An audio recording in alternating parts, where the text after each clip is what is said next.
시간이 없어요. 이제 7시 5분 전이야. 하여간 8분 정도는 그 즈음에 가장 좋은 적절한 길이다라고 생각하니까 그 안에 빨리 이야기를 끝날게. 군산에서 이제 모자가 70대 엄마와 40대 아들이 이제 그 월세 아파트에 살다가 시신으로 발견됐어요. 오랫동안. 그러니까 월세가 안 들어오니까 집주인들은 독촉 전화를 하게 되잖아요. 근데 문자도 안 보고 전화도 안 받고, 그러니까 이제 주인이 이거 이상하다 하고 문을 따봤는데 이제 그렇게 된 거지. 안타깝죠. 근데 월세는 또 집주인이 그나마 이제 독촉이라는 걸 하니까 저도 이제 관리하는데 내가 심지어는 막 대납도 해. 왜냐면 자존심 상하잖아, 관리인 입장으로. 그러니까 나는 진짜 이해가 안 가. 우리 관리인은 어떻게 그렇게 자기 양심을 속이고 그렇게 뻔뻔하게 월세 받아서 다 쪽쪽 자기가 먹고 서류도 나한테 주지 않았지. 하여튼 미추홀경찰서 대단해. 그걸 또 증거 부충분으로 해서 무혐의 했어. 그 다음에 이제 그래도 내가 또 끈질기게 물어 늘어지니까 서울 고검에서 이거 재수사해야지 당연히. 그래 이거 수사 미비잖아 라고 했을 때 단 7년 동안 6개월만 조사를 했는데 그때 횡령 금액이 그것도 통장으로, 월세는 사실 현금으로 많이 받거든요. 현금으로 받지 않고 통장으로 받은 것만 1990 몇만 원이야. 그러면 7년 동안 얼마야. 그러니 그리고 또 그 부분은 이제 또 나중에 내 이야기 하려고 하는 게 아니라니까. 월세라는 것은 그달 또 내야 되는 납부의 약속이잖아요. 건물주는 또 그걸 가지고 살겠지. 그러니까 나도 건물주를 이해를 하는 게 돈 안 들어온다고 독촉을 하면 자존심이 무지 상하대. 무지 상하더라고, 관리인 입장에서. 그러니까 이제 어쨌거나 이제 월세가 안 들어오니까 그 집에 가본 거야. 근데 시신으로 발견이 됐어요.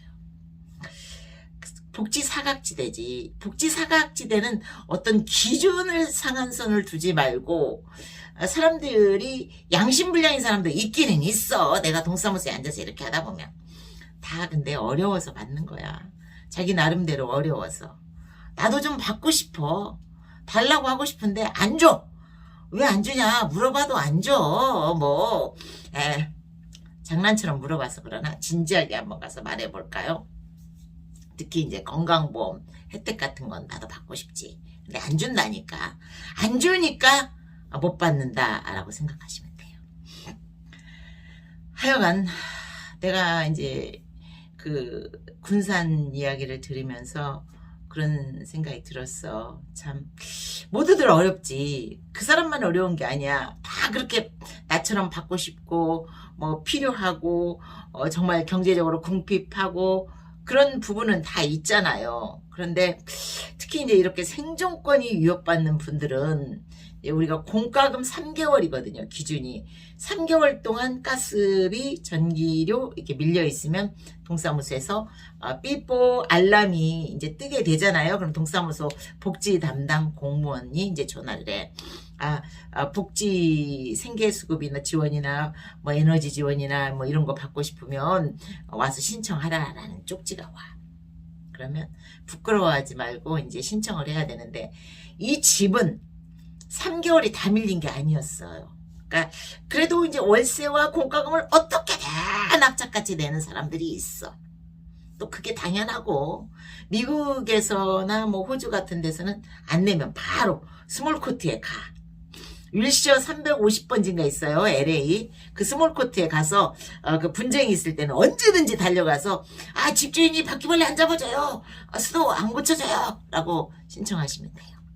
하여간 그런데 우리나라는 아직은 이제 그렇게 그 월세의 분쟁, 뭐 임대료의 분쟁, 세입자의 그 권익 이런 것들을 잘 챙겨주지 않잖아요. 이분은 그래도 그 뻔뻔하지 못했던 것 같아. 어떻게든 월세를 제때제때 냈던 분이야. 냈던 분인데 이제 밀린 거지. 그러니까 집주인이 이상하다 하고 가본 거야. 근데 나는 그렇게 생각해요. 정말 이렇게 힘들 때는 국가에 의지하시고 국가에 우리 생계 좀 도와달라, 우리 집세 좀 도와달라라고 신청을 하시는 게 난 맞다고 봐요. 그냥 주저하지 마시고 뭐 어때요? 좀 뻔뻔스럽게 보인다? 아니에요. 요즘에는 권리라고들 하잖아. 내가 젊었을 때 세금 안 낸 분 없잖아요. 다 주민세 심지어는 5천 얼마씩이라도 다 냈어. 그리고 국가는 국민 영토 주권이라고 내가 늘 강조하잖아. 그 국민을 보호하기 위해서 국가가 있는 거지. 국가를 유지하기 위해서 국민이 있고 정치인들의 배를 불리기 위해서 국민이 있는 게 아니에요. 국민을 안전하게 생존 보장을 하고 인권 존중을 하기 위해서 국민이 뽑은 정치인이 있는 것이라는 걸 우리가 잊어서는 안 돼요. 기억하시겠죠? 그러니까 우리는 당당하게 생존이 위협받을 때 가서 국가에 가서 나에게 내가 지금 생존을 위협받고 있다. 그러니 국가가 좀 날 도와달라라고 해야 돼요. 생각해 보세요. 자식이 배가 고파 굶어 죽겠어. 아버지 어머니가 있는데 그 자식이 굶어 죽으면 되겠습니까? 안 되겠습니까? 마찬가지예요. 국민은 국가라는 큰 울타리 안에 부모가 있는, 국가라는 부모가 있는, 결코 대통령과 영부인이 아버지 어머니다. 무슨 이런 군주시대에 발상을 하는지. 어떤 오만 어쩌고 저쩌고 하는 방송을 보니까 아버지 없는 자식 같아 이러던데 무슨 소리를 하는 거야. 아버지 어머니의 역할을 하는 것은 국가의 행정제도죠. 구성이고. 그럼 국가가 있죠. 언제든지. 대통령이 어떤 지랄 같다, 정말 능력 있다, 다 떠나서. 국가는 항상 똑같은 형태로 우리 곁에 있는 거예요. 이 곁에 있는 든든한 백이 바로 우리의 부모인 거죠. 이해 가셨나요? 자식이 부모에게 가서 나 어려우니 좀 도와주세요 하잖아요. 그런 것처럼. 자식이 계속 젊었을 때 술 먹고 말썽 부렸다고 늙어 죽게 생겼는데 병들었는데 그걸 팽개칠 부모는 그렇게 많지 않죠. 이해하시죠? 그러니까 부모가 할 역할을 해야 되는 당연한 의무를 갖고 있는 국가는 그 백성이 굶어 죽거나 어떤 생계적 위험을 느낄 때 당연히 보호해야 되는 의무를 또 갖고 있다라고 생각하시고 그 도움을 요청할 수 있는 것은 당연한 국민의 권리이다라고 생각하시면 돼요. 대통령과 영부인이 우리 어머니 아버지가 아니라 우리 어머니 아버지는 누구라고요? 국가.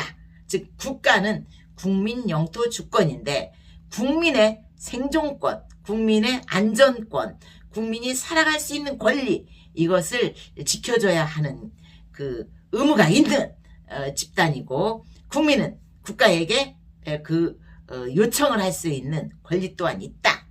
그러나 그걸 남용하지 말고 자기 양심의 부끄러움을 자기 양심의 그 자존심을 이렇게 어느 정도 킵하면서 하여간 나는 이런 뉴스 볼 때 너무 마음이 아파.